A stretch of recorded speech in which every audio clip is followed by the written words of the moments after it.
Are you ready? Are you ready? Always. Are you Do ready? you have to ask? Yes. It's in my contract. It's in his right. So, are you guys ready for the Babylon 5 versus Battlestar Galactica panel? Yeah! That's what you come into. Welcome to Twilight. So, this is the hour-and-a-half panel about Doctor Who, spanning the course of time for the past almost 50 years now. Oh, there's my name tag. Yeah, that's me.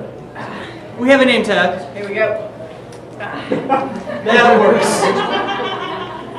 So, as I like to do on any panel that I am moderating, we will start with introductions. And we are going to start down here with the hot pink Jesus. Ladies and gentlemen, this right here is Hot Pink Jesus. I'm going to drop in and out of a ridiculously fake accent. I don't mean to. I've got an acting gig coming up tomorrow. It's going to be at the convention actually for some press series weekend. The microphone's It's going to be too right. loud. The microphone is. There we go. Your voice cut very feminine. I got very. My name is Jason Buterin. I am the creative director of a motley crew of movie-making maniacs called Mad Ones Films. I have been a Doctor Who fan as long as I can remember, being in love with the Madman in a Blue Box and watching it on a horrible PBS station on Saturday night at 9:30 and diving behind the couch in fear of dollars. Then coming back out from behind the couch to watch Twilight Zone. It was very twisted, but it's a show that's permeated, I think, every factor of my life. Almost boring. I have a 16-month-old child that I named Stormageddon the Dark Lord of all. So he will be here tomorrow if anybody has a question for the Dark Lord. Or Jesus. And it's a pleasure to be on panels with beautiful people like this. And Jesus. And my name is Angela Pritchett. I actually played his niece in said web series that we can't talk about right now. Hold on, it's super secret. So I'm on the show Gallifrey Pirate Radio. I also do a YouTube show called The Girls Who Waited, the Geek Girl Show about Doctor Who and more. I am a writer, a costumer, and a makeup artist as well. Hi, I'm Drew. I'm just some guy, you know. Big fan of Doctor Who, co-host with Gallifrey Pirate Radio. I'm playing his uncle in a completely non-existent web business. No, I'm just kidding. Yours. I'm KG Maccabee. I'm a writer. I write genre fiction, fantasy, science fiction, steampunk, horror. I've been in love with Tom Baker and every other incarnation of Doctor Who forever. Tom Baker's also been in love with Tom Baker. Which is long when you're, immortal. When he's that old. Hello, I'm the Doctor. My name is Amber Shrewsbury. I'm a cosplayer with the Team TARDIS cosplayers. You've seen the big blue box out there, that's us. Our group ranges anywhere between 5 and 9 people. We have all 3 new Who Doctors. We've got Rose, we've got Jack, we've got the Metacrisis, we've got Osmond, we've got the TARDIS. And we tour conventions. We engage with congoers in character. Like I said, we've got the TARDIS, we've got the Dalek, we've been to several cons. We make cosplay props. So over the table next to the TARDIS, it's a little bit of everything. If you can think of it, if it's from a show, we've probably got it, and if we don't, one of us can make it. So that's what we specialize in. This is Dalek Chad. We did not use the most expensive materials to make him. Chad stands for cheap as dirt. Chad, say hello to the nice people. Exterminate! There you go. Can you wave? He's in training. Oh, I guess that leaves me. I am Davey Beauchamp. If you've been to ConCarolinas before, you've probably heard me.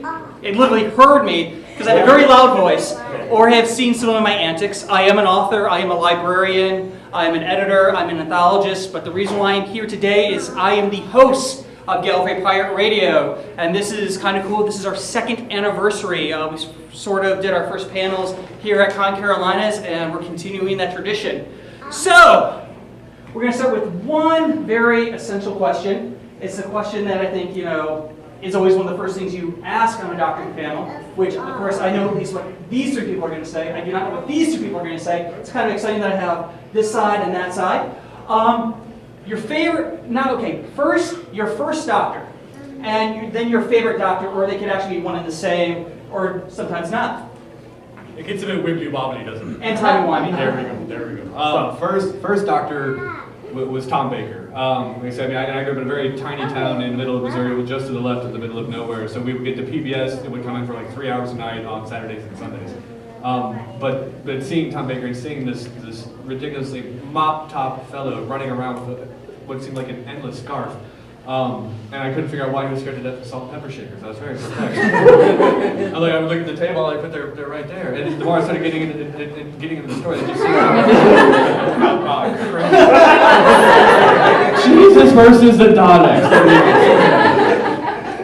So I kind of fell in love because it was campy, ridiculous, and it appealed to the boy in me, but also to the grown-up, cantankerous, crotchety old man that was inside the boy in me. That sounded horrible. We're gonna skip that last bit and just go with This is Doctor Who, not Torchwood. The Captain Jack panel. Yeah. Captain Jack, where? First doctor was Tom Baker. My favorite right now. I've actually changed my mind. I've gone with Eccleston. He was a standing ovation from the hardest room. I have to go with him. He's so dark and twisted, and I mean, that brought out a beauty. Oh, I got caressed. It brought out a beauty to me, and the fact that that Moffat's first stories were with Eccleston, and the ones that the one that the Doctor dances. I mean, just holds a place in my heart now. Both parts actually. So that would have to be my guess. Would be Moffat's first story was well, but the first one, yeah. Sean is. So we're going to jump down here to the doctor. My first doctor was actually Chris Eccleston. I did not have a TV growing up, and so the first time I got to watch it was it wasn't in 2005. It was already in the Tennant era when I started watching. But my first doctor was Chris Eccleston, and I grew up on cheesy sci-fi. Let's face it, Eccleston did a wonderful job, but season 1 looks like it was filmed on a potato. And it's Leaves tracks out of this. what? Leaves tracks out of this. Yes, well, You're the potato. I'm the leopard. He's and he was absolutely wonderful, but the autons and such was very, very cheesy sci-fi, but I love cheesy sci-fi, so I couldn't stop watching, and then you get into the story, and you watch him fall in love with Rose, and then the separation with Doomsday, and then Matt was wonderful in his portrayal. But as far as favorite Doctor, I actually do a panel on how the Doctor is essentially at heart's the same man, and doing that for over a year, you can't see him as separate beings anymore. It's very interesting to see different aspects of his personality show up. I honestly think all 11 people who played him bring something different to the table. So you don't like the Valyard or the Watcher?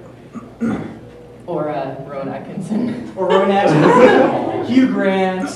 Yay, Hugh Grant! John Richard Grant. Grant. Richard Grant. So, PG. Let's think back to the 20th century a little bit. Pertwee was my first doctor. Tom Baker was always and will ever be my favorite doctor. Pertwee was amazing because he dressed so nice, and his nose got into a room like 20 minutes. And then, of course, Tom Baker, same thing. Plenty of nose, lots of ability. Then they seemed to kind of get wimpy after Tom Baker, I thought. You don't like cricket players. What are you trying to say? It was more of a commentator. Drew, pull me back. Not made me happy. Oh, his amazing technical This manifest was actually It still did taking not it. make me happy. But again, the fact that it's lasted for 50 years, what does that say about it? To me, the most touching moment was when Nat Smith stands up and says, "I'm the doctor," and we get those wonderful visions of all the others. And don't forget Peter Cushing in the movies in the 60s. Yes. Yeah. Don't forget that. Coming out on Red Wolf Blu-ray Doctor. this year. We'll go with Angela next. Okay, my first doctor is very blurred. It was either John Pertwee or Tom Baker. I don't know because around that time PBS was showing both of them because so I don't really remember which one I probably saw first, but it was one of those two. And then I watched, yes, and my hands. And then, thanks, self-conscious now. But, and then I worked at a comic shop for 10 years in Asheboro, North Carolina, so my boss had a bunch of them copied from PBS, so I would put those in and watch those while I was at work, because I was at work 8 hours and I was really bored. And my favorite doctor, do what? What job was this? I was at a comic book shop. I was a comic book girl for a long time in my town. And then probably my favorite doctor, I adore the 8th Doctor, but I adore the 8th Doctor from the audios and the comics With the and the with books. Men Person Rassilon. Yes. Yeah. So, but I really, really wish I wish they had given him a season. Not a movie, not a Fox-made movie. I wish they'd given him a season because he would have been spectacular. And if you haven't listened to any of the Big Finish audios, when you get home, you should go and download some. Legally. Yes, purchase them from Big Finish. We love you, Big Finish. You're gonna add a little ding below the sound effect on your closers. I also did not have a television growing up, which made watching Doctor Who difficult. Luckily for me, I had a babysitter who was 6 months older than me, who introduced me to, I know, weird, long story, who introduced me to Doctor Who in the 80s, and so of course Tom Baker. But my love of Doctor Who actually came from the comic books, the Marvel done Doctor Who comic book starring Tom Baker, and it was very confusing when he regenerated into Davison because I assumed they just removed the Doctor from the book. I didn't understand why they kept on calling the Doctor. And as far as favorite Doctors are concerned, I like whichever one I am watching at the time, as long as it's not Time Flight. Yeah. So for me, I have a very interesting background when it comes to Doctor Who. I actually don't know who my first Doctor was. I was lucky enough to start watching Doctor Who when I was I guess, a baby, a small child, before those memories really formed. So I've always grown up with Doctor Who. So I can't say, this was my first Doctor. Sometimes I could like point out maybe this was my first episode that I saw with the Daleks or the Cybermen, something like that. But as these three know, they all know who my favorite Doctor is. Never mind. What? It's that guy that plays the governor of Walking Dead, isn't it? Yes. The next. No, my favorite has to be Peter Davison. He's the one I remember growing up with the most. He met that guy. Yeah, didn't we meet that guy? David Peters. Yes. I remember being at Moffat. What was his name? I remember being scared David was going to get a restraining order. Yeah, it came this close to a restraining order. The weekend got progressively better with Davison when I met him and interviewed him. But no, Davison, I don't know. There was just something about Davison, Tegan, Nissen, Adric that just spoke to me when I was a kid, and I just absolutely fell in love with. What? Nothing. Go about your business. I just. Nothing here. That was wrong franchise. Those are the droids you're looking for. Yes. Frack. It is. But no, Davison hands down has to be my favorite Doctor. You brought up an interesting point. The show has lasted for 50 years. I mean, there are not many shows or institutions that could say they've lasted 50 years. I mean, we did have the break, but during that break we had Big Finish, who did some wonderful, wonderful audios, both for Classic Who and not of the New Who because they don't have the licensing for that. But they carried on the adventures of our favorite Time Lord. What do you think is the quality, what do you think is the reason why this thing has lasted 50 years? Not only was it canceled, it came back, and not only did it come back, it came back amazingly well. Because I mean, we've seen other shows that have come back after some time, and they were just horrid. What do you think is the reason why this show lasts? And anybody who would like to, spout out a reason. I think Chad has a comment. Okay, Chad.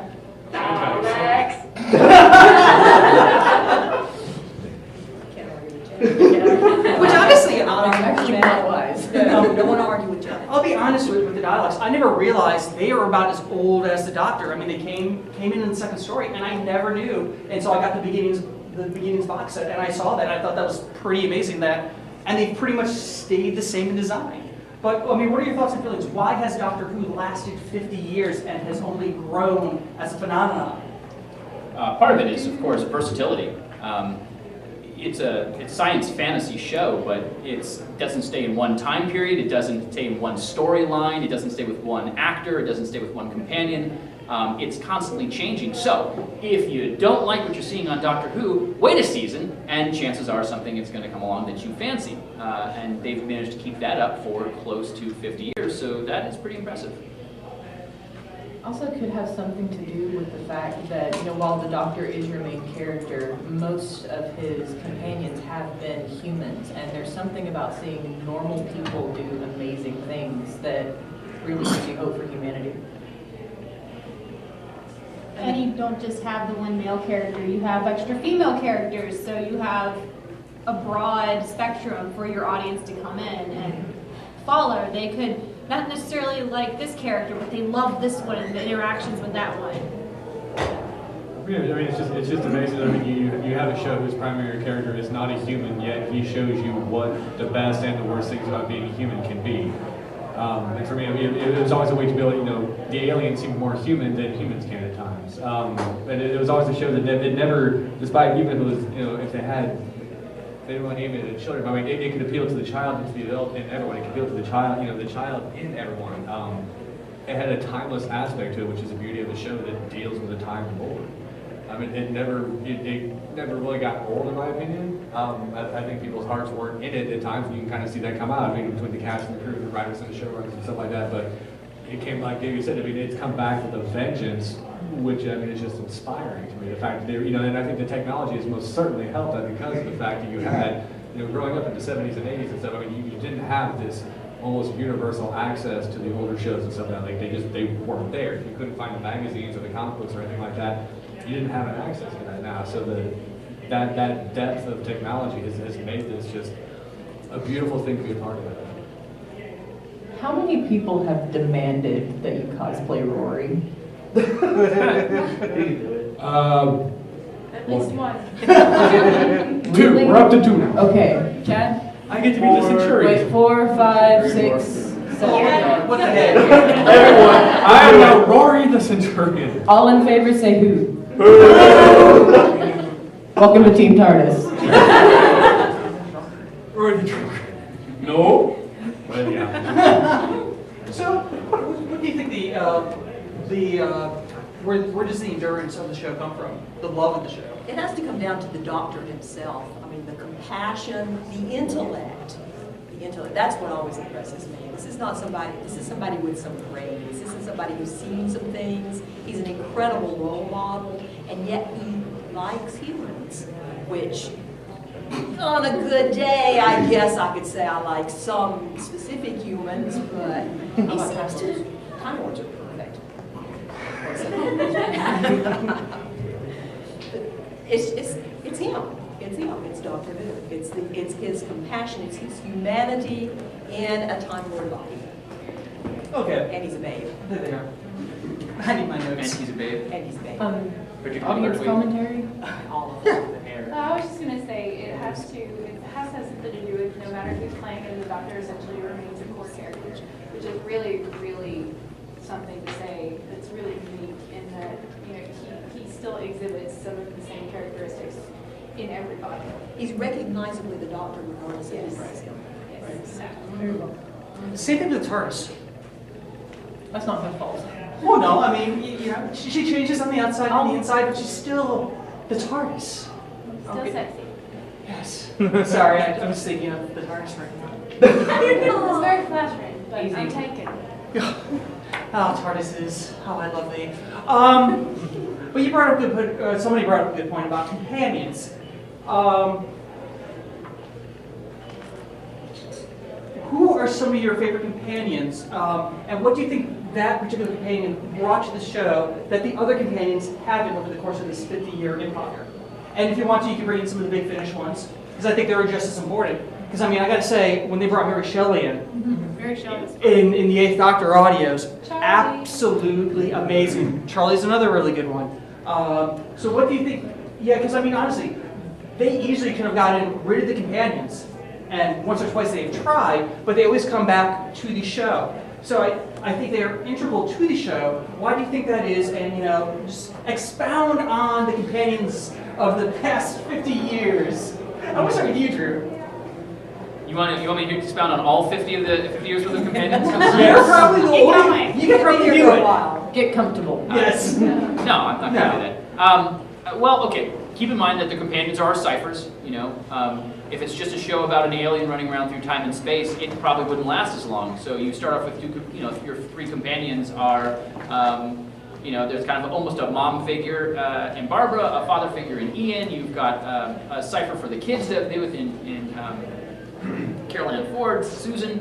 And of course you've got the doctor who is the dangerous old crazy man who kidnaps people by electrocution. But that's just the first episode. If you haven't seen it, you really should. And again, like the Doctor or companions, they've brought us a little bit of everyone, though admittedly they've all been essentially human, and I understand that with this new season we've changed that. But certainly with the classic Who, which is what I'm more familiar with, that's the case. Obviously, I like Leela. Leela the Sabatine, yes. The Sabatine, yeah, big fan.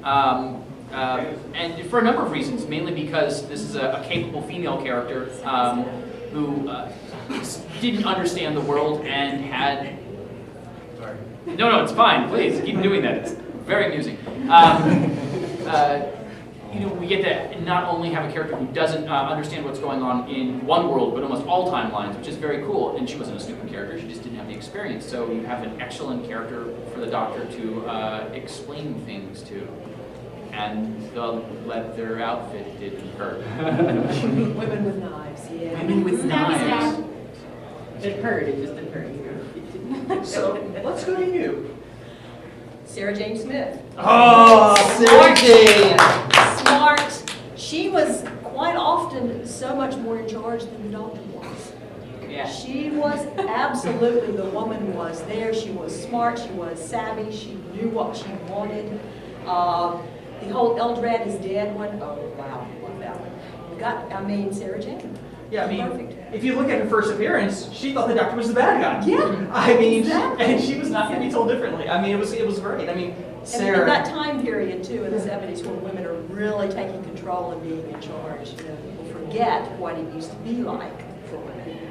Being told they have to scream and get rescued all the time. Sadly, they weren't so nice to her with some of her more true choices. Well, she's like 4 feet tall. I mean, what can they put on her?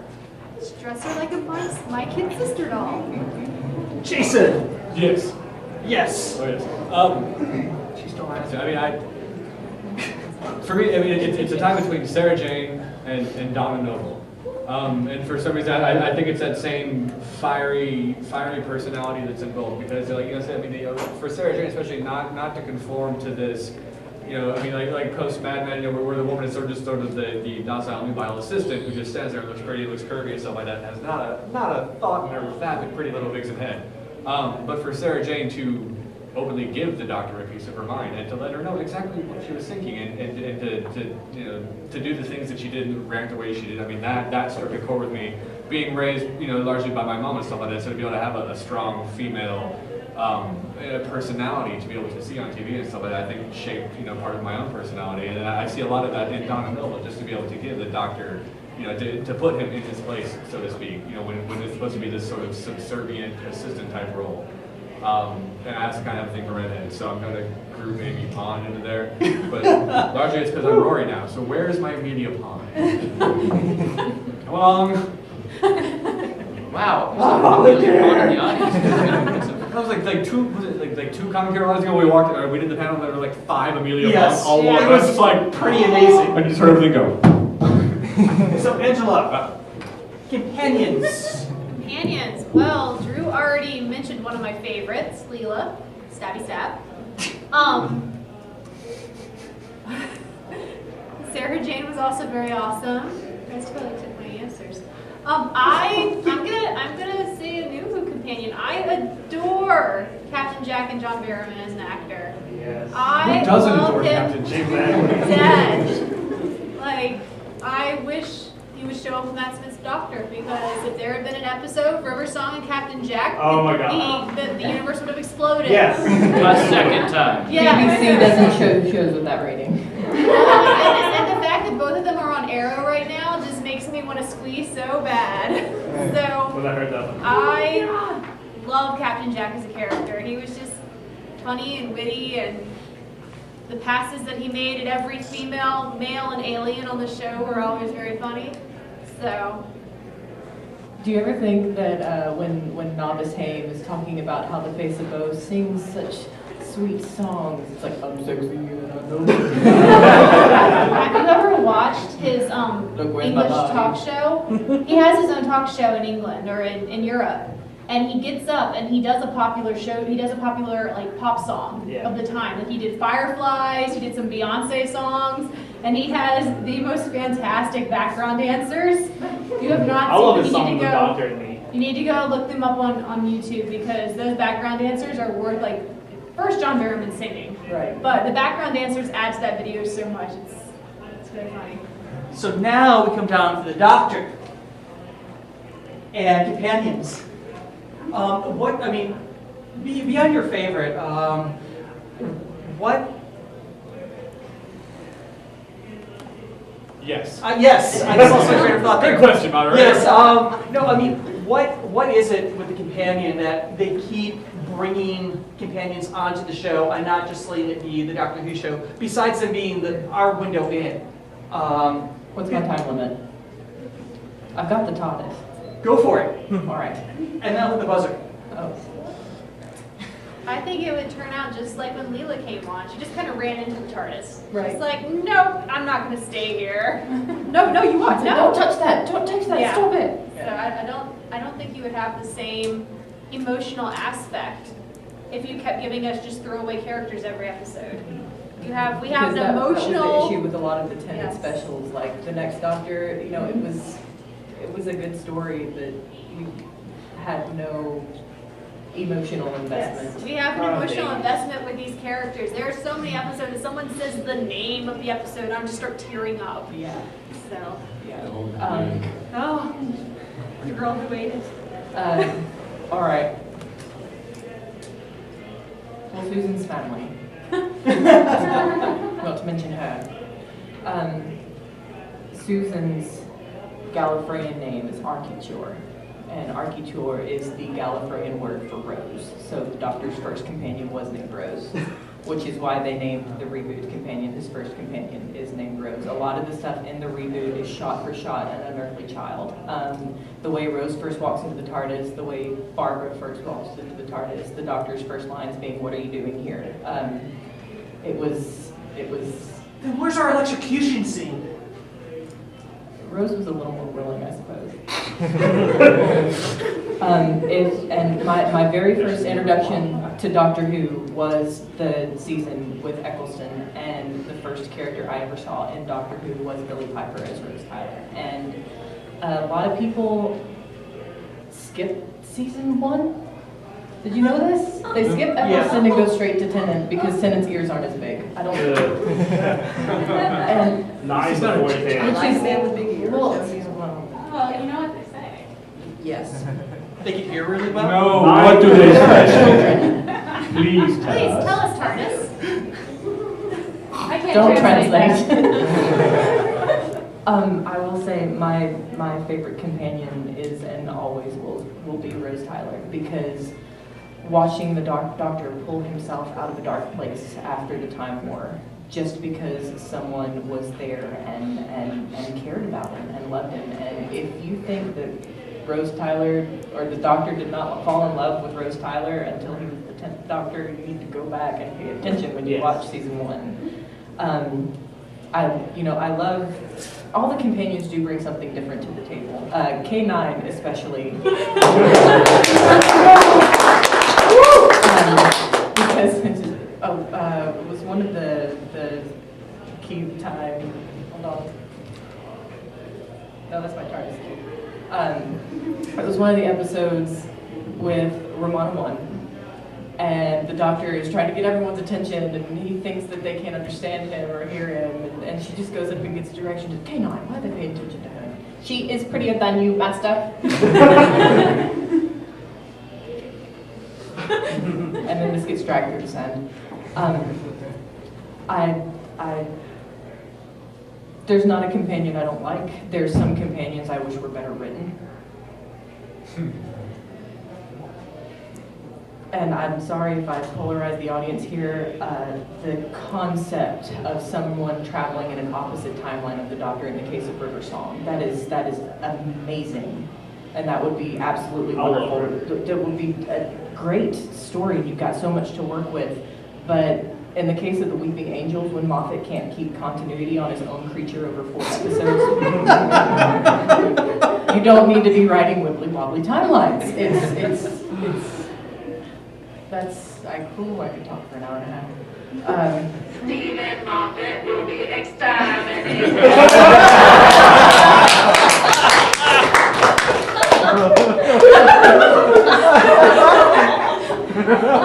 Told you I was training him. Dalek has a very feminine voice. If you want to check under his skirt, you can. Yeah. I am not a Dalek.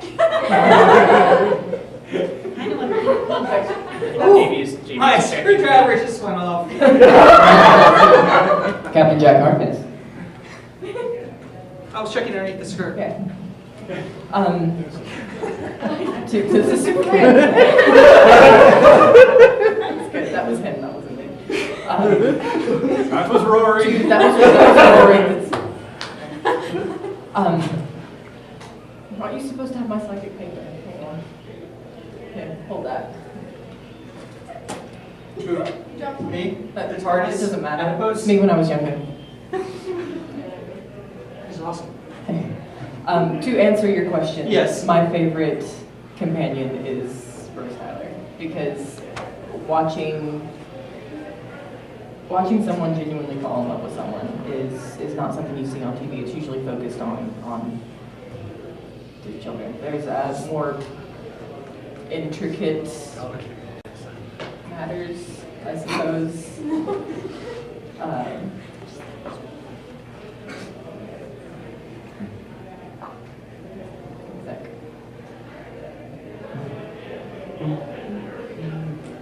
No, it's do. You're gonna do it. You gotta do it right. Okay, I need a prompt or something because I could rant about Rose all day. You bring up a good point about moments on the show. And, you know, we have more than just, you know, a season, 2 seasons, 3 seasons. We have almost 50 years of moments. What are some of your favorite moments from the past 50 years that we have? Again, Big Finish included. We'll start with Angela. hand puppet dinosaurs. Because I'm sorry, that pterodactyl going through the window, awesome. Yeah, reenact it for us, because I know how much you like to reenact it. And Yes. John Pertwee just like. John Pertwee, Liz Sladen, Invasion of the Dinosaurs, unit episode. Everybody do the Pertwee. And if you have not seen Invasion of the Dinosaurs, it is amazingly fun. So you should go watch it. Was that the second or third Sarah Jane? It's one of the earlier ones. It was very early. Yeah. Yes, the claymation I think it's the dinosaurs. second one. I think it's immediately Yeah. after the Time War. Yeah. So KG, your favorite moments of the past 50 years of Doctor Who? When Sarah Jane left and he sets her down. Aberdeen. And it's not like, oh, she didn't leave because she fell in love and she didn't leave because of this. It was just like, okay, it's over with, take me home. And just the look on her face to know that it was over with. She's not going traveling again, at least until the Sarah Jane adventures. But then it was just, okay, I've gone through this, I've known 2 doctors, this has happened, I'm back, and now on with my life. So not so much a Doctor Who moment, but a Sarah Jane. Oh, you've got 50 years to choose of all these wonderful moments, these highs and these lows. I know, it's where she was supposed to be set down, but it wasn't. Yeah, I love that. So the Doctor, what are some of your favorite moments traveling in the TARDIS for the past 1,000+ years? Apparently the ones with the Daleks.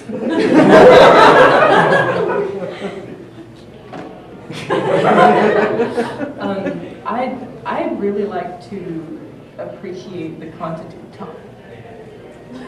It's different in Gallifreyan. The continuity in the show over the past 50 years, there are some bits that stand out more than others. My particular favorite is the discussion about the state of temporal grace in the TARDIS.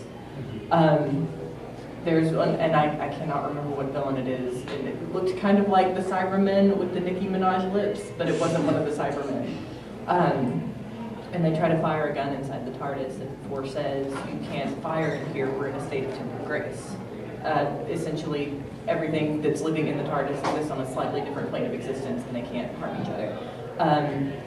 5 mentions to, who was he talking to? I think he was talking to this. Was he? Okay, well, anyway. He says something about, oh, well, the console got damaged when the Cybermen shot at him. She's like, you said that we used to exist in a state of temporal grace. This hasn't been mentioned in, 3 or 4 years. You said guns couldn't work in here. Oh, well, nobody's perfect. And never mentioned again, not even on screen. But in the episode Let's Kill Hitler in Series 6, when Melody Pond shoves everyone in the TARDIS, that was wonderful. You should do that again. Slow-mo. Wait, can we get a fan in here? Seating fan. She puts them into the TARDIS at gunpoint. And when your theme song, dramatic, whatever, when you come back, the TARDIS is spinning through the air and you hear a gunshot. And 11 freaks. He's like, you shot it. You shot my TARDIS. And her response is, you said guns wouldn't work in here. You said we're in a state of temporal grace. And if you've kept up with 50 years of exact dialogue, that's hilarious.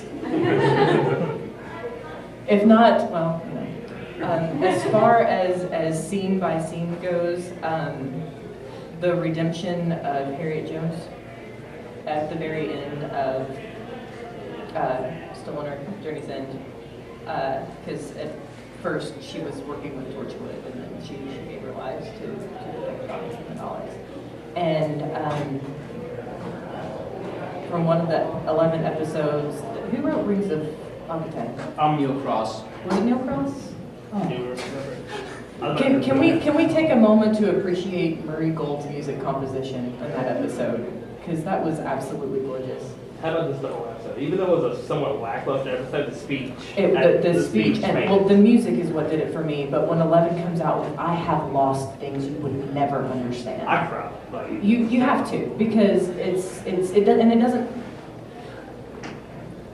doesn't matter what he's talking about, because we've seen his heart get broken so many times that hearts. It's one at a time, because one has to keep functioning. So he's good. Okay, this one's good now. Yeah. Unless you have a handy defibrillator I think directly across the hallway. The right one, when he says "Welcome back, Lefty," she shocked his right heart. So that one's Lefty. This one His is right, not her right. Well, Stage right. this one's Lefty, and this one's Fauntleroy. I'm fairly certain. That's in one of the guidebooks. His name is Hearts. You name your hearts. That's no more. yeah, of course. Jason. Well, I didn't do it. Yes, you did. Yes. But what was the question? I'm very Moments. Moments. Favorite moments. What's that? One thing you should mention. One of my favorite moments was reading the episode titled "Let's Kill Hitler" because I mean that's the going, right? The best fucking episode title ever. I mean, just the fact, "Let's Kill Hitler." That's fantastic. That's always been one of those age-old things. Like if you could go back in time and kill Hitler, which I mean, the fact that they took that and made it an episode title killed me. But one of my favorite moments was really the premiere episode of Rose. I mean, the fact that Doctor Who was coming back, and it was it was going to be on the Sci-Fi Channel, of all things and stuff like that. But to be able to see that again, have something from my childhood come back again and resurface in a way that I never would have expected. That was one of my favorite moments. You mentioned the redemption of Harriet Jones, the introduction of Captain Jack, seeing the Doctor dance. I mean, seeing Eccleston, who is just such a morose character because he came off the Time Lord. He's so dark and he can't find the redemptive qualities in himself, let alone in humans anymore. But when he meets Rose, he finds all this stuff. And seeing him dance and seeing him happy and seeing him say that everybody lives today, that was great for me. But what's also some of my most favorite moments are the way that Moffat generally tends to creep me out because the whole "Are you my mommy?" thing. If I say that to my wife, she'll kick me out of the house for the day. I'm training my 16-year-old son to do that too. So fantastically well for me. But you know, the Weeping Angels. I work on a university campus that has lots of statues, and I've actually altered my route so that I don't have to walk by the statue of Minerva. Because I swear to the God, she's moved. Like every time, if I'm in a bad mood, like she follows me. But it's creepy. He made me afraid of statues. Don't look at my Facebook then, because every time I'm on campus, I take pictures. That's not cool. I post them on Facebook. So for me, the moments when Moffat scares me, you know, and not just Moffat, but just that, and then anything that Neil Gaiman writes. What about Gatiss? Mark Gatiss. Gatiss did. Gatiss did all the episodes with literary figures, and the one where he was in it, the Lazarus Experiment. He didn't write that one, though. He just acted in that one. Did he not write that? No. He didn't. No. Oh, one other addendum. Sorry. No, but it reminded me of the literary figures. We're talking over you. You're allowed to talk. I know. I was talking over you. Oh, wait, don't worry. Damn it. The Doctor taking Vincent van Gogh to the museum. There were times I've teared up. It's like just for to think about that. The way that was just probably one of the most humanistic actions that just made me cry. I just sat there bawling because it was so simple and so brilliant and so moving. That was probably one of my favorite moments. So, we get down to Drew before I rattle off a few of my favorites.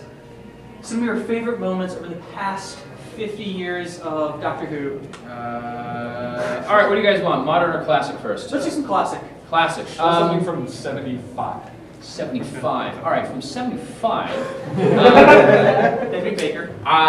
No. Well, okay. So 75 to 81. So Baker. Well, from Baker, almost every episode from the Hinchcliffe era. So I'm a big fan of the Gothic horror. I think they did it really well, and which is always very Fang Rock.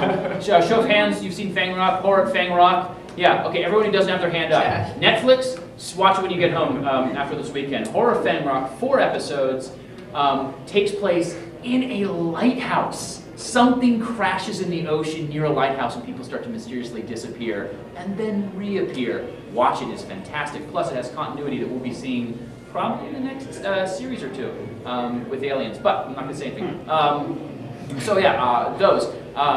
Again, Face of Evil with the Doctor, where we first have our first kind of wibbly-wobbly, timey-wimey moment in Classic Who, where we find that Tom Baker has been somewhere that we as an audience has not seen yet.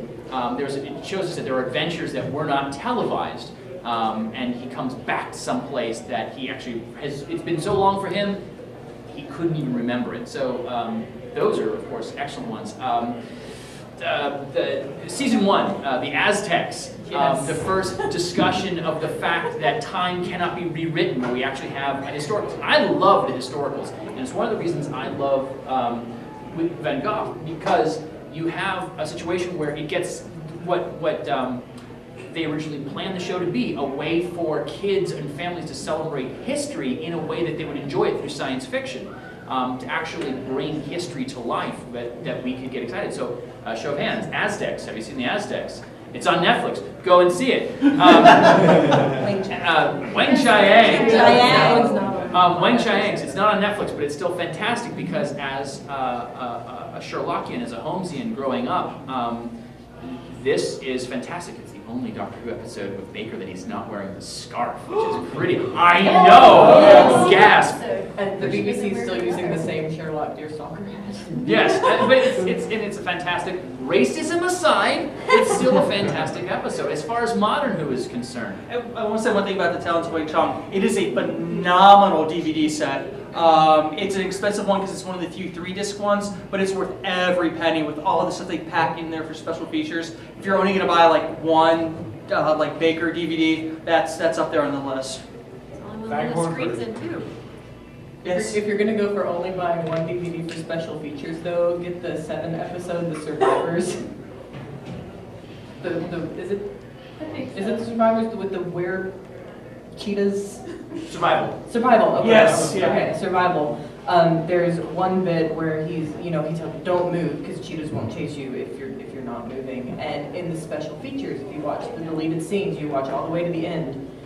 And he's like, don't move, don't move. I told you not to fucking move. And they're leaving everything out. He's like, what the did you do? You moved. And he's so frustrated. He's throwing everything. He throws his umbrella, and then he throws his hat, and then he takes off his coat, and he throws it to the ground, and then he looks around, can't find anything else to throw, and he throws himself to the ground. And then everyone's standing there like, what is going on? And then all the weird cheetahs start climbing. How do weird cheetahs climb? Softly. It's the pets. Okay. Yes, good, sorry. Okay, so as far as Modern is concerned, there is no greater moment for me in the Modern series than at the very end of Blink, where there was just something niggling in the back of my head that I had to watch the show episode again. And then I realized that Davy's head is right now.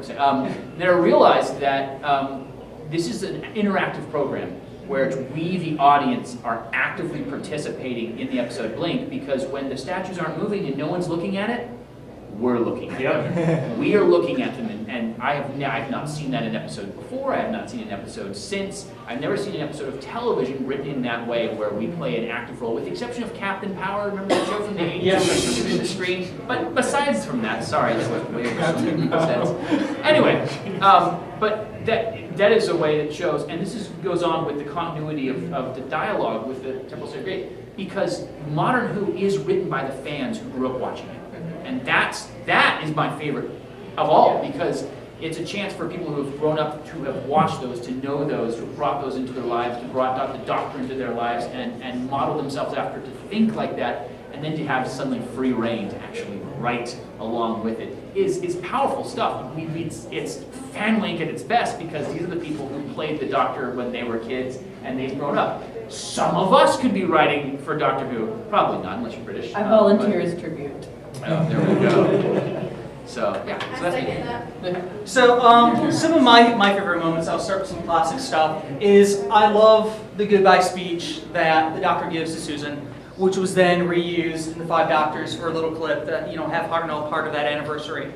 It was just chilling, because I think that was the first time with the Five Doctors that I ever saw Hartnell as a Doctor, and that was just such a moving speech. And of course they do cut off the goodbye, dear Susan, goodbye, but just that entire speech, I will come back. It was just a wonderful, wonderful little speech that they did. I won't lie, I do love the regeneration scene of Baker into Davison, because that is the start point for my favorite Doctor, and it was a different type of regeneration. It was a very active, it just wasn't the Doctor just laying there doing something. I mean, you had the camera angles, you had the Watcher coming in, you had active dialogue with the companions, and depending if you saw it from like Opolis, you also get all the companions and stuff like that saying the Doctor's name. Where in the Castrovalvo version, they cut that little bit out.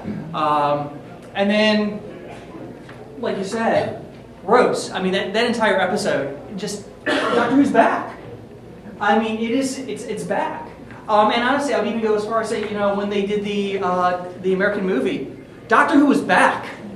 I mean, it was Doctor Who on American TV. I mean, that was just an amazing thing. Eric Roberts is the master. And the funny thing about Eric Roberts, he was the only actor on that show that was a fan of Doctor Who. Yeah, he was the big I find it fan. hilarious that they picked Mom Ann for that part because they saw the Three Musketeers. They liked him with the long hair. But and then I won't lie.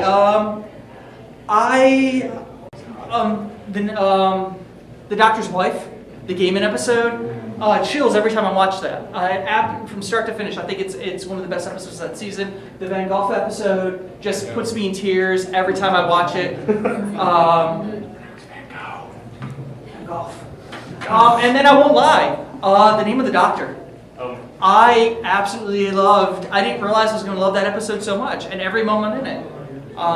It made the classic Whovian in me happy. It made the new Whovian inside me happy, and we're going to be talking about that in a little while because we are talking the 50 years of Who. we're only a couple months away from a certain date, November 23rd, and we're gonna see, what we might actually like to see, what we're expecting. The name of the doctor, because has anyone seen that? Do we have to declare a spoiler alert or anything? Yeah, is there anybody who has not seen the series finale for this season?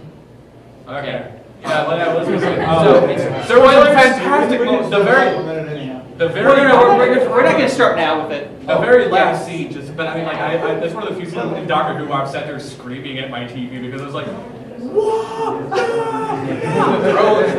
I'm not making any noise because I've got a 16-month-old son, so I'm like miming having a little tantrum. So we have to come back to that. And a few other moments that really touched me is the return of Sarah Jane. Yeah.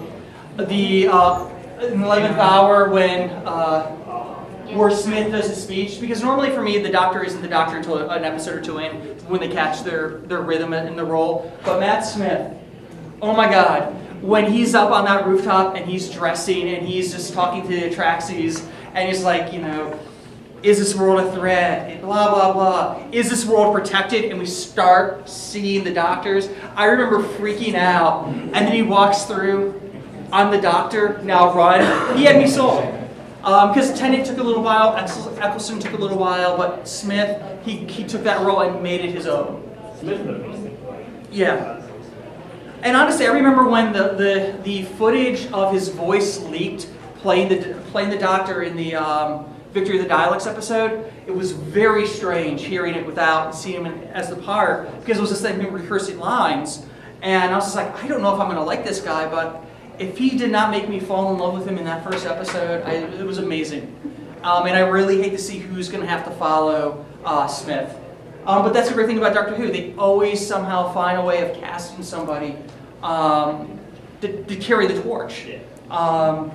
Because I'll honestly say, a lot of people don't like Colin Baker as the Doctor. They have a lot of issues. I do. What I'm going to say is, if you actually sit down, because a lot of people didn't get to see that on PBS, but if you actually start from his first episode, the twin dilemma, and make it through the Trial of the Time Lord, he really hits a stride, and I think he really wasn't given the fair chance that he should have gotten in that role, because I think he had the chance of being an amazing Doctor, and I think you really get to see that in the Big Finish audios, where he actually gets a chance to play the Doctor finally.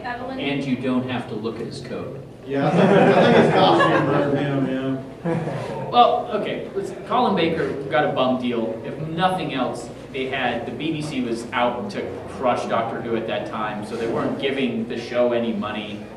People didn't know how to write for him. They decided that the whole relationship between he and Perry they were going to be the Bickersons. Sorry for a reference to 1940s radio, but that's exactly what was happening, the Bickersons. And once we get to Trial of the Time Lord, I mean, you could essentially have skipped his entire first season. Don't, it's good, but you could, if you had to, just watch Trial of the Time Lord. You can see where he was definitely getting there, but then he was Gilbert Carrot Juice, so there you go. And if you watch any interviews with him now, he has no hard feelings. He loves the Doctor Who franchise still. So it's one of those. I would call shenanigans on that, but you know what I mean. I imagine he said that if they asked him to be in the 50th, he would have been in it. So that's kind of saying, yeah, it was kind of not a good run for me, but I'd still do it. The writers went kind of meta with that, because there is one 6th episode where they're walking into the TARDIS. He's like, "What are you doing? What are you doing there?" Argue, Mosley. Wasn't the actual line. Yeah. Okay. Yeah, I have to get to the 50th, because I mean, for me, the 50th. I hope it's going to be amazing. I hope we're not set up for a Waters of Mars, which I absolutely adored, followed by those 2 horrid episodes, The End of Time. And I'll even open it up to you guys. I mean, but I'll start here first. We know a little bit of what we're getting. I mean, just from what they've said. We're getting Tennant, we're getting Smith, we're getting Rose, we're getting Clara. Not getting Captain Jack. I know. We're getting... I call bollocks. And so does Captain Jack. Do you know what's a snare drum and a cymbal? And we're getting possibly one of my favorite Classic Who monsters back. for this, the zygotes. So I mean, we don't know a lot about it. We know a little now. If you have not seen the name of the doctor, you might want to step out now because this will become spoilerific.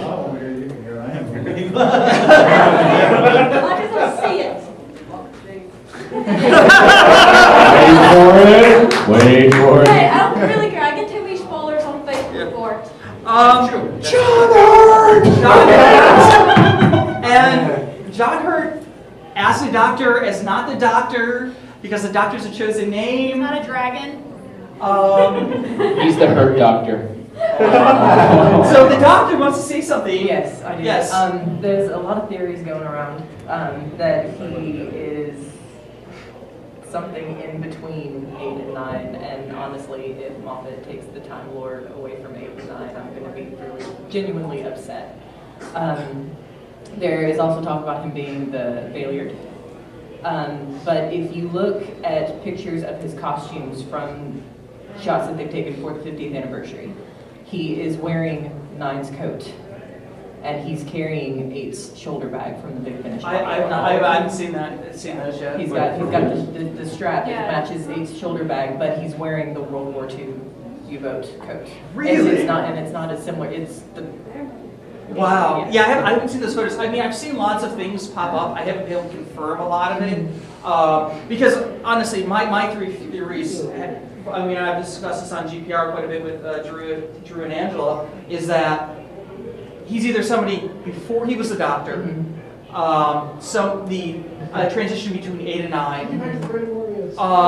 My vote is old 8.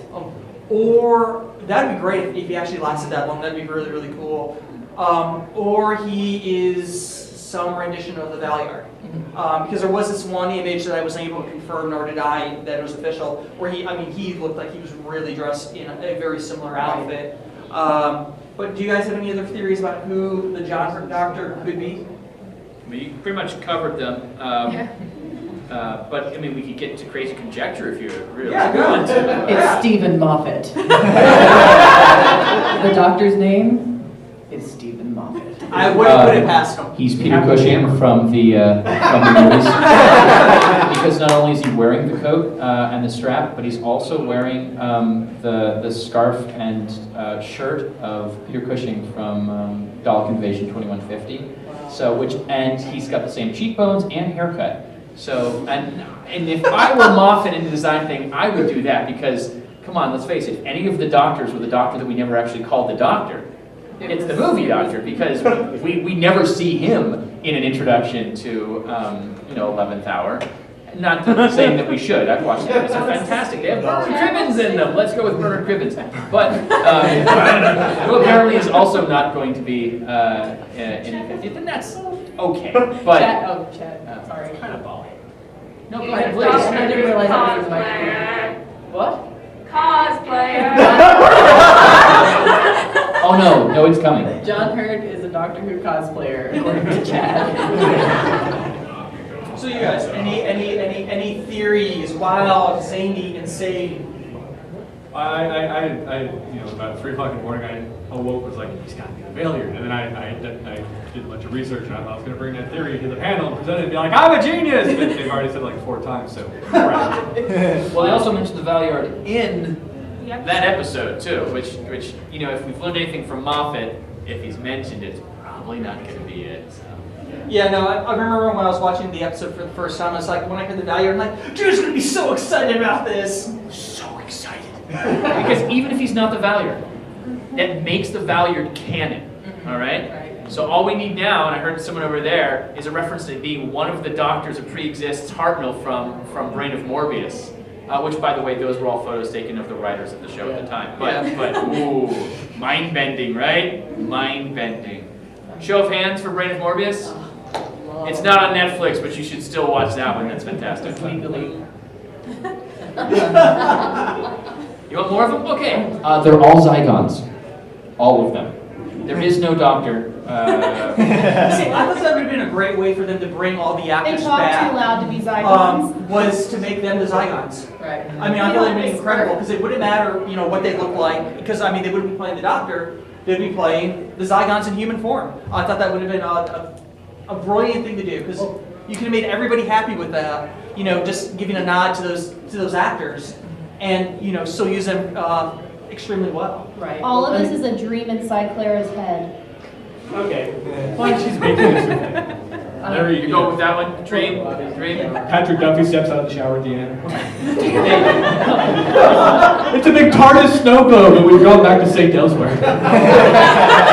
They wake up in Bob Hope's bed, and Bob Newhart, right. Bob Hope. Bob Hope's bed. It's a show about time travel. Bob Roll. Bob Holmes, yes, it could be Robert Holmes. Robert Holmes. Robert Vaughn is the new doctor.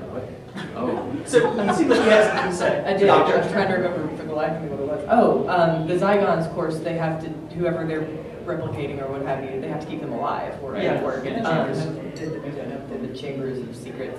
Wait. Drink from the milk of the Loch Ness monster. What sort of core do you think this has? Shiny. Shiny, yes. But the only image, we have confirmed Billy Piper. Yes. The only image we've seen of anything related to Billy Piper in the Doctor Who 50th anniversary is one snapshot of it. It was a self shot that her stunt double took of stunt double outfit, and we haven't seen Billy on set at all. They're keeping it. So either she's got a bit part, or something big's happening. Or they haven't filmed it yet. Or they haven't filmed it. Like I said, if it's a bit part, but they did that with Catherine Tate as well. No one knew Catherine Tate was in The Runaway Bride until right before The Runaway They're Bride. screwing with you. Moffat made that stunt double take that picture and put it up on the internet. And then deleted it. And I wouldn't put it past Moffat. The stunt double is wearing River Song's brand of clothing. So whatever Rose is dressed like, she's going to look like she's wearing River's clothes, which is not okay. There's a Doctor Who costuming panel on Sunday. Your Time Lord Penthouse. Well, I mean, not that I have any expertise.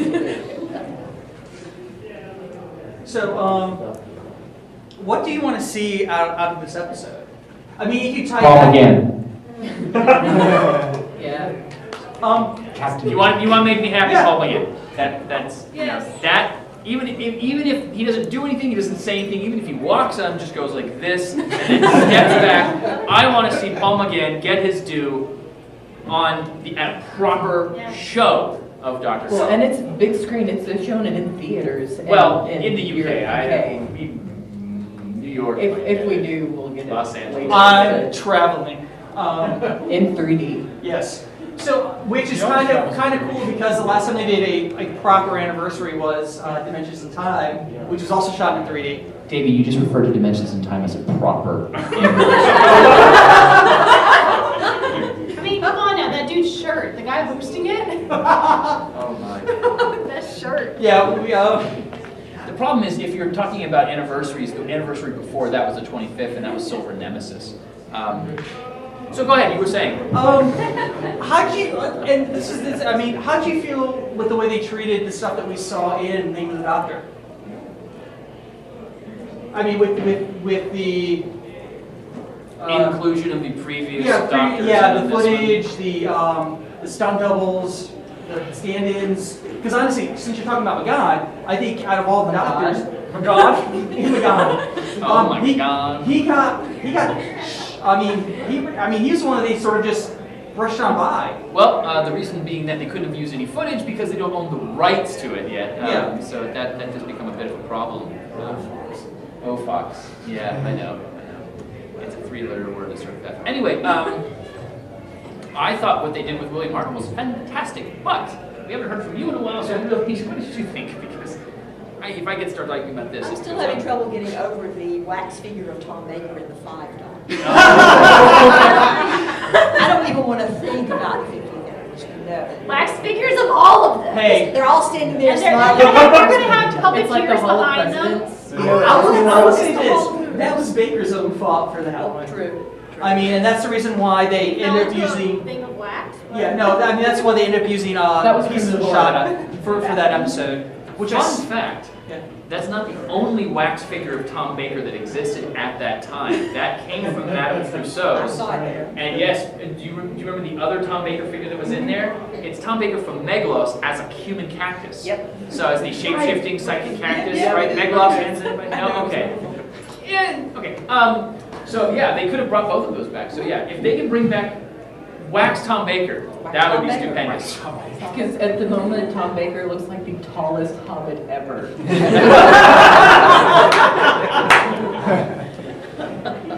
What was it? Nicholas and Alexandra? Yes. Yeah, Rasputin. When he was in He was Rasputin. Rasputin, yes. That No, was that's the best relevant. find ever. My parents, It's exactly what it looks like. He was a great wizard in the... Sinbad and the Eye of the Tiger. He belly danced in drag. Yes, he dressed in drag and he had. I was doing a report and watching this movie for a report, and suddenly Tom Baker in drag. Yes, and he was The internet. Sinbad.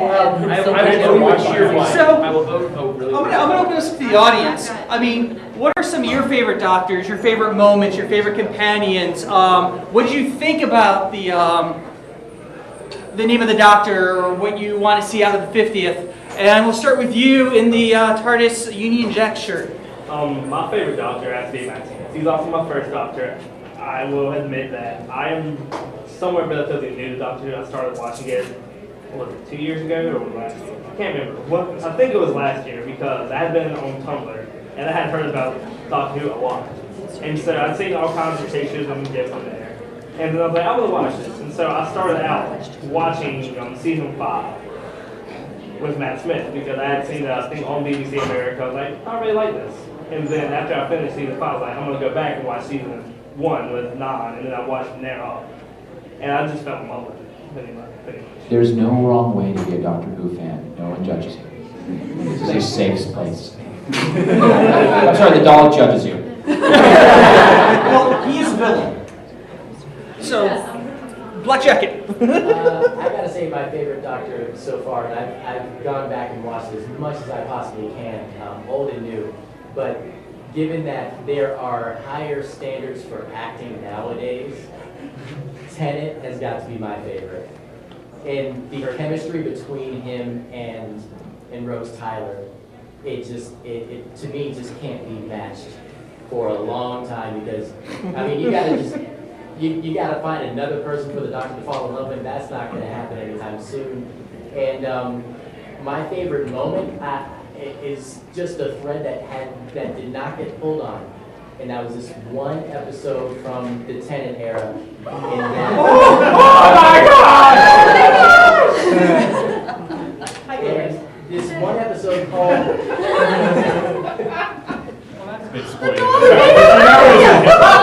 Well, answers that question. Well, that just had to get on the show. Sees the Daleks eat humans. You were saying? She wanted to say hi to Mickey, so. Well, that one episode about the Doctor's daughter. Oh. That could have been pulled on forever, and they didn't touch it, and it was awesome to have offspring of the Doctor, and that would have been so cool. And It's coming. Yeah. Yeah, Moffat, yeah. Yeah, this is what I know about that. Originally, Davies wanted, it was going to be a one-off character, and I'll say the only way they were able to even pull that off is because they actually did get Davison's daughter. I don't think he could have worked with anybody else, because it just would have been weird to say, there was somebody else that was related to the Doctor that wasn't related to the Doctor. Legacy. She looks like him, just not that particular him. Exactly. But yeah, originally Davies wanted her dead. She was going to be a one-off character. Moffat actually said no. Because Moffat doesn't know how to kill someone permanently. Well, he knows how to kill people. He doesn't know how to kill them permanently. I agree, because the one thing that's bothering me was Strax. I mean, Yes. I really How thought... did he come back? He said it was pedantic. Yeah. Yes, no. I know. But yeah, no, but supposedly Moffat wanted to keep her alive because he had plans for her. But then, of course... Tennant had plans for her. And one of the reasons why she hasn't been able to come back was because of various pregnancies and stuff like that. So hopefully at some point down the road we'll get to see Jenny again. Yes. On the doctor's daughter, she says she has places to go. Yep. She's looking for a doctor there, actually. Too. Won't she be? Maybe. For those of you that don't know, the girl that played Jenny is Peter Davison, the Fifth Doctor's daughter. Yes. So she is married to David Tennant. Yeah. So, Sure, if you're gonna put it in context. and they have a daughter. And she's got a son. So yes, and they just had their boy. The doctor's in the episode, the doctor's daughter is played by the doctor's daughter, who Yeah. married the doctor and had the doctor's daughter. Thank you, Peter Davison. I think Moffat wrote this. We had an interview with Davison a while back, and we asked him about the fact that he was a doctor, his daughter technically is the doctor. The doctor's daughter married the doctor and had kids, and would they in fact be the doctor? And he says that of his 3 grandchildren, all of them want to be the doctor. Now, try to imagine 15 years from now, when a Doctor Who most likely will go off the air for some time, there will be another break and they want to reboot it. How awesome would it be if, when the Doctor comes back, it is in fact the doctor's daughter's daughter's doctor's daughter's daughter.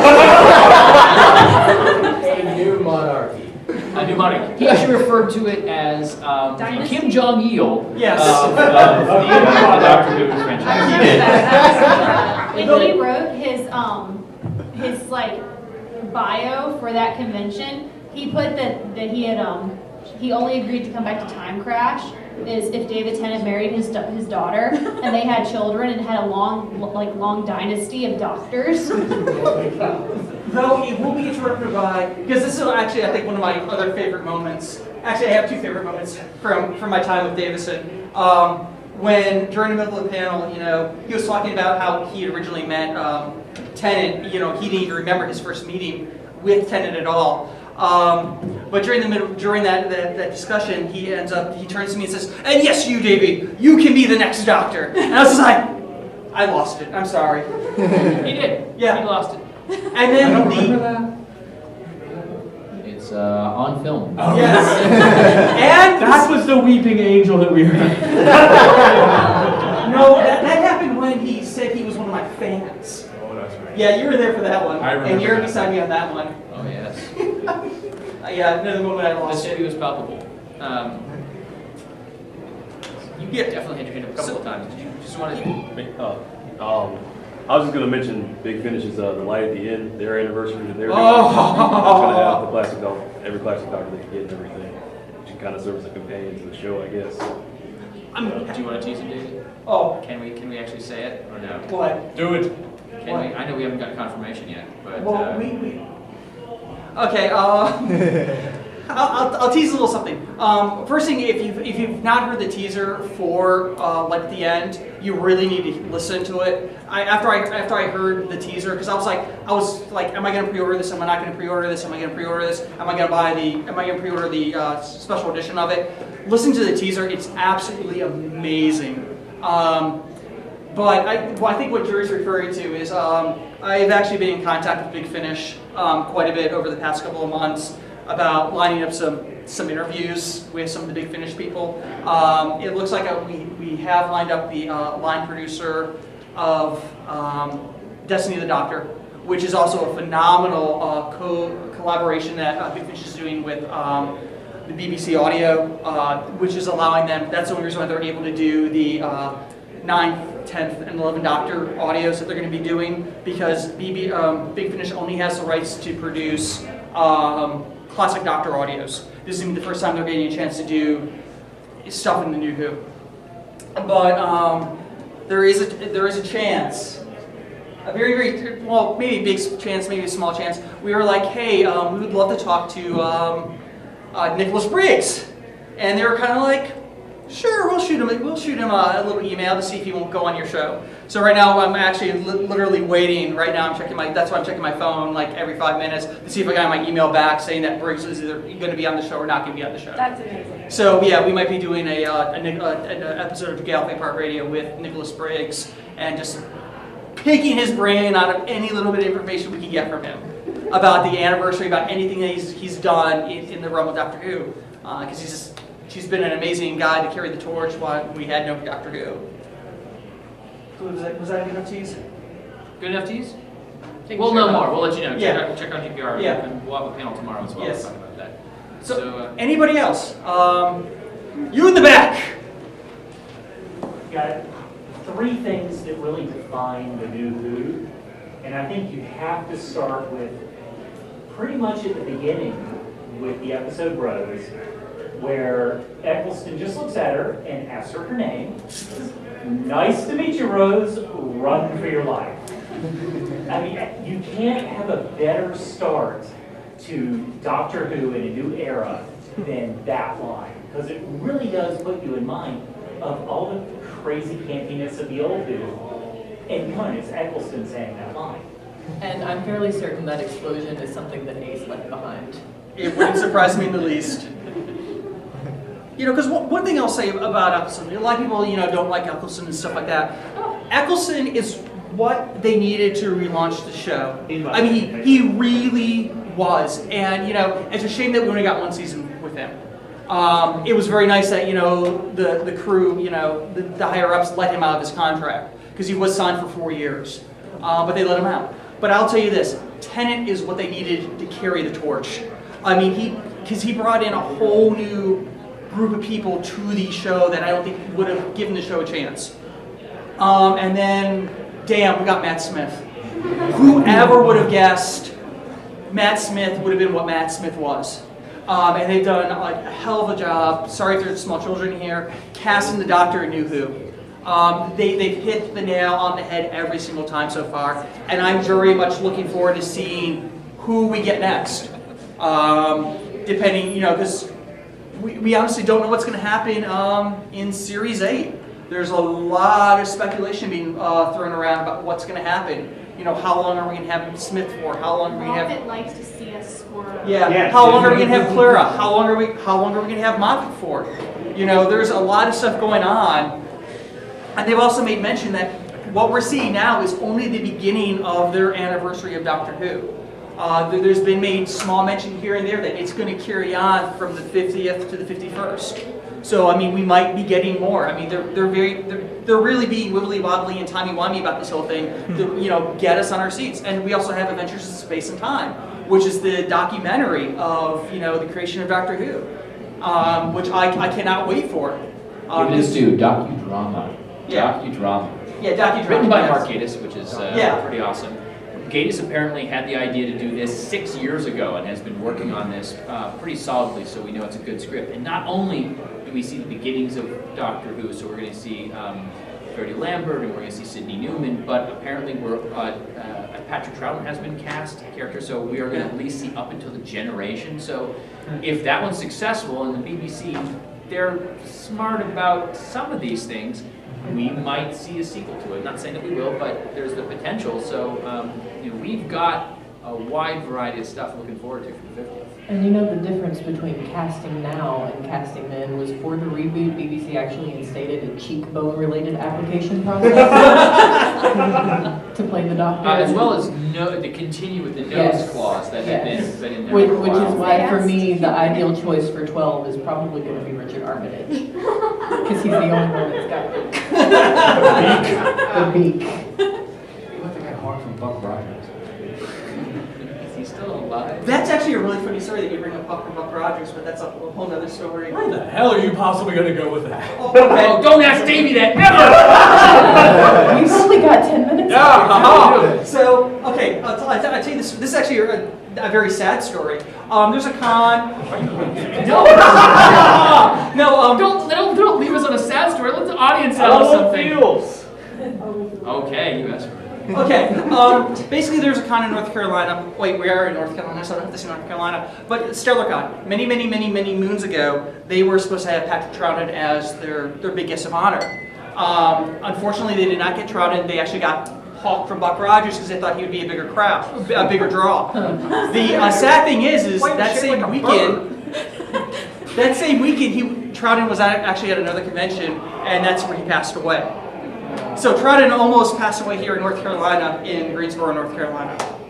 That is my sad story. That's a sad story. Yes. So anybody else? Yes, you. Number 12 should be Rupert Grint, so he can finally be Ginger. There are way too many people who grew up with Harry Potter to see him as anything but Ron Weasley. Yeah. And if he picks up like a Dalek squid and scowls at it like he did with the mandrakes. Yeah. just- Even Harry Potter and Nicholas, it's Harry Potter on stage naked with a horse. Alan Never gonna Rickman get past. as the doctor. So honestly, who would you like to see take over as the 12th Doctor? Because there's a very real possibility we might get it. David Bowie. I heard Bowie. Bowie would be interesting. Eddie, it's time for a doctor in drag with fabulous makeup. Because he knows his Doctor in drag, don't be ridiculous. Uh-oh. Wasn't that Alan Baker? No, that was Tom Baker. Yes. That was the wax Tom Baker. Actually, it was Pertwee in With the scarf and the cleaning with the cleaning lady. Yeah, we've had at least one case of the Doctor in drag before. So I mean, who would you guys like to see actually be the 12th Doctor? I would go with Richard Armitage if I had to pick right now. Benedict Cumberbatch. See? Guy that looks like an otter. There's actually Cumberbatch. a very interesting rumor about Although Cumberbatch. Sean Pertwee. I mean, Yeah. Yeah, have you guys heard the rumor about Cumberbatch and Doctor Who? He's gonna get to. I've heard He's got a that cheekbones. that he talked with David Tennant about it and decided he never wanted to do it. No, he's not looking to play the part of the Doctor. Oh. There has been very, very strong.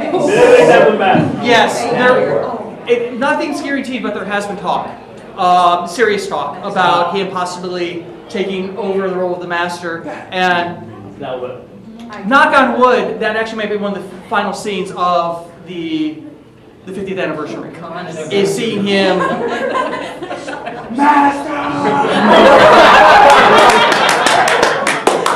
So, Drew, who would you like to and possibly take over as the Doctor if we do Lou Smith during the 8th season? There's so many. Idris Elba would be cool. But I know, and I agree with you.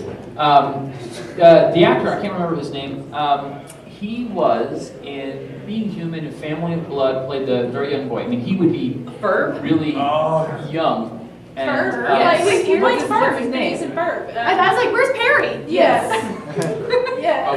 What is his name? I don't know. That's why I said I didn't know his name. But he's also in Nanny McPhee and several others. And he's a ginger, but he's a good actor. And as it seems, we have making our doctors younger and younger. Though I wouldn't mind seeing an older doctor. I think that would be pretty cool to see an actor going there. I don't think, as far as showrunners for Doctor Who would be concerned, I don't think they would go for that because part of the draw for Doctor Who, let's face it, are the fans, and so a younger, hotter Doctor would probably be more beneficial for the show's ratings. But you know, If we went older, and this is not if they're too big or not, I would love to see Gary Oldman. The Doctor. Oh God. Okay, come on, it'd be interesting. I didn't know it. 12 years And if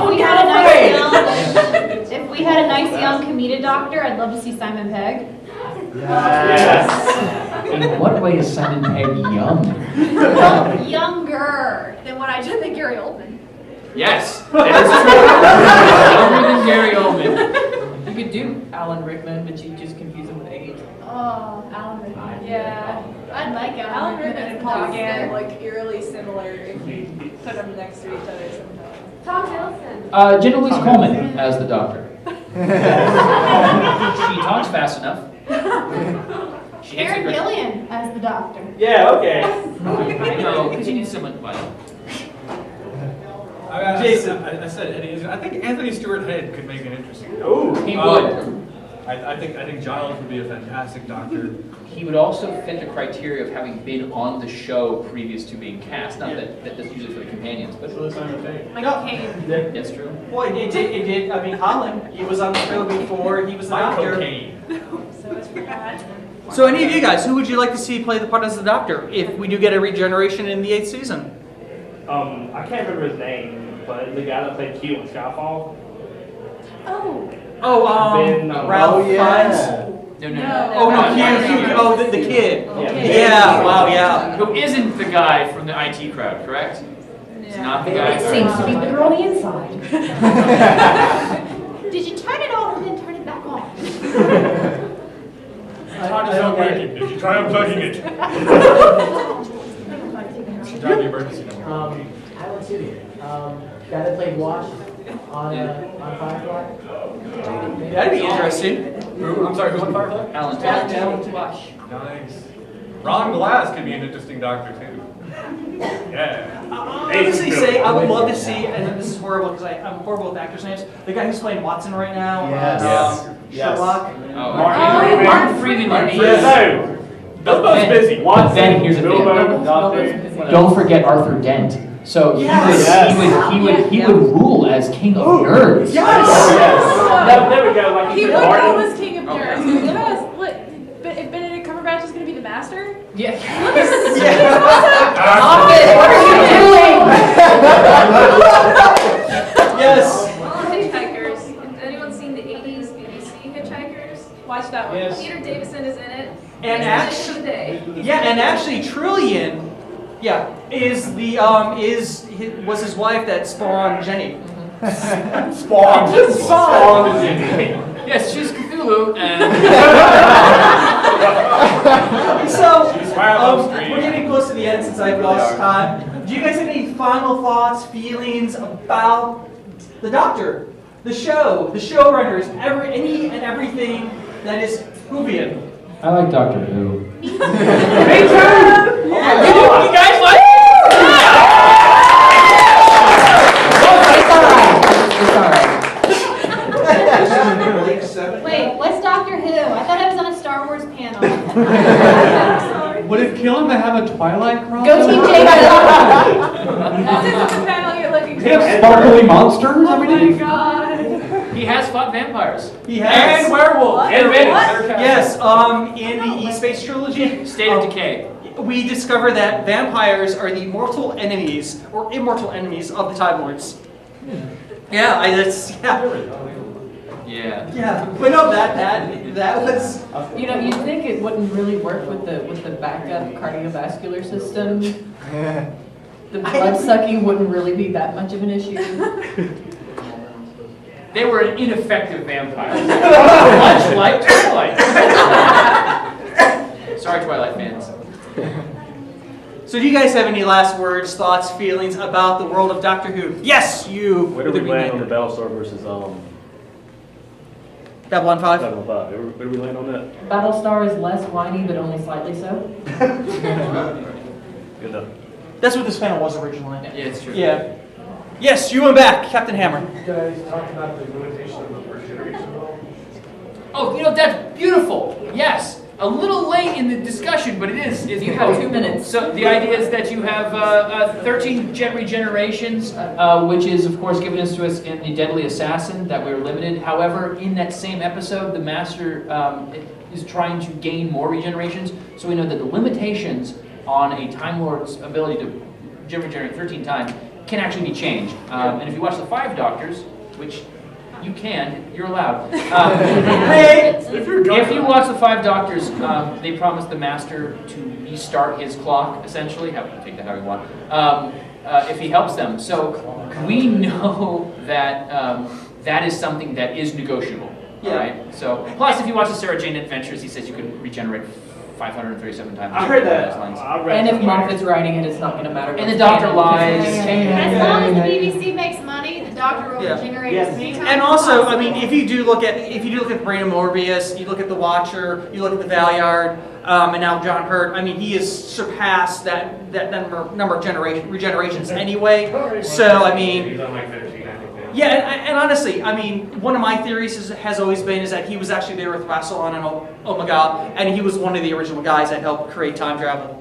And that's just me. That's not just you. Well, I know, but that's something I came up with before but I mean, that was before I even knew about the Hartnell plan or anything like that. That's something I had always come up with on my own. And it's mentioned that the Valyard is somewhere between the Doctor's 12th and final regeneration. They don't say 12th and 13th. Right, So- yeah. So. Or Valyard. Or Valyard. Yeah. Look at that grin on your face. Oh, I love it, because it makes classic Who fans so angry. My fearful TARDIS has come. Thy ship has weathered every rock. The prize we saw is one. But you're not standing on your chair. But don't stand on the desk. As we've learned from community, that's never a good idea. So, yes, really quick. Yeah, I used to have all these convoluted ideas where I thought the 50th anniversary should be. Now I'm thinking it should just be Rose popping out of the dog. So, wish I could sing happy birthday. That's the Doctor Who Confessions of a Call Girl crossover. You have no idea. Here with boobs!